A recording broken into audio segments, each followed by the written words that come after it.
Hello అండి, అందరికీ నమస్తే. అందరు ఎలా ఉన్నారు? బాగున్నారా?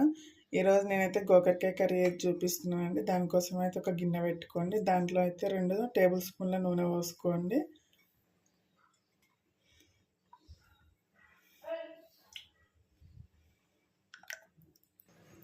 నూనె అయితే వేడైందండి. ఇప్పుడు కొద్దిగా ఆవాలు వేసుకుందాము.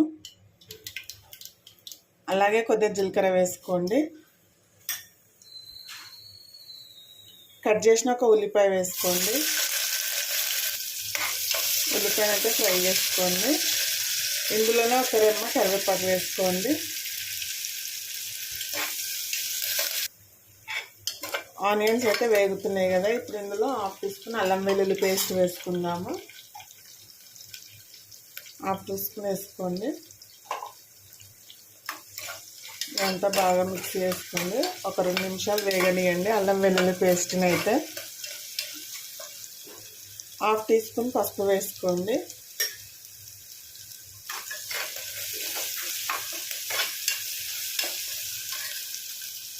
కట్ చేసిన 2 టమాటాలు వేసుకోండి.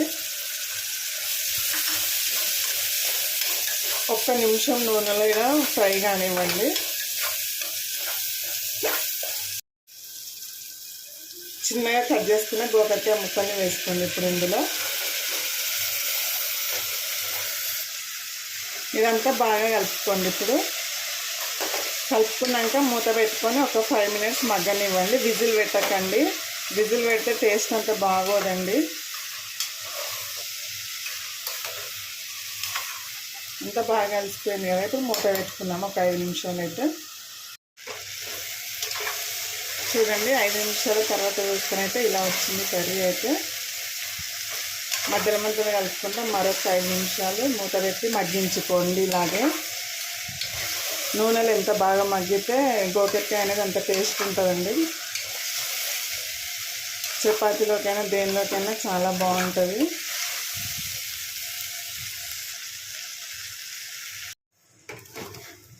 చూడండి, గోకరకాయ అయితే బాగా మగ్గిపోయింది కదా, ఇప్పుడు ఇందులో కారం వేసుకుందాము. ఇలా మగ్గాలండి.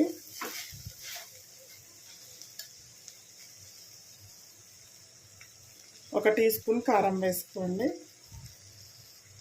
టేస్ట్కి సరిపడా సాల్ట్ వేసుకోండి.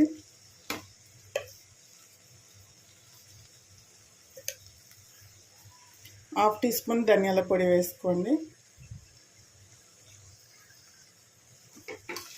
ఇప్పుడు అంతా ఒకసారి కలుపుకుందాము. ఇంతేనండి, కర్రీ అయితే చాలా ఈజీగా చేసుకోవచ్చు అండ్ చాలా టేస్టీగా కూడా ఉంటుంది. ఇప్పుడు ఇదంతా కలిసిపోయింది కదా, ఒక 3 నిమిషాలు మూత పెట్టి మగ్గించుకుంటే సరిపోతుందండి. మీకు వాటర్ కావాలంటే వేసుకోవచ్చు, కానీ వాటర్ వేస్తే కూర అంతా టేస్ట్ అయితే ఉండదండి. ఇలానే నూనెలో ఫ్రై అయితే చాలా బాగుంటుంది.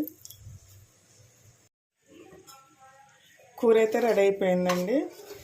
ఇలా వచ్చిందంటే రెడీ అయిపోయినట్టే. ఫైనల్గా అయితే కొద్దిగా కొత్తిమీర వేసుకుందాము. కొద్దిగా కొత్తిమీర వేసుకోండి. ఓకే అండి, వీడియో కనుక నచ్చినట్టయితే ఒక లైక్ చేయండి, షేర్ చేయండి, అలాగే మన ఛానల్ని సబ్స్క్రైబ్ చేసుకొని సపోర్ట్ చేయండి ఫ్రెండ్స్. ఓకే మరి, bye. Thank you for watching.